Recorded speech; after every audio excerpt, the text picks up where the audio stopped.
In this video, I'm going to show you how to send in chats during a meeting in Google Meet.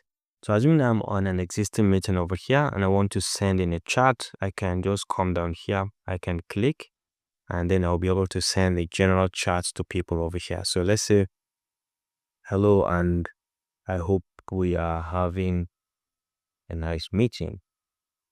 For example, and once you hit on send over here, this is going to send it and everyone in the meeting can see this.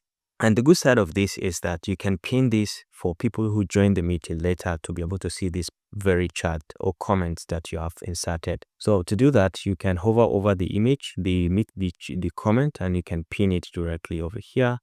And you can say pin this message, and this message is now pinned. Anyone who joins the meeting even later can be able to see this comment within the comment section. So if you found this helpful, please leave a like.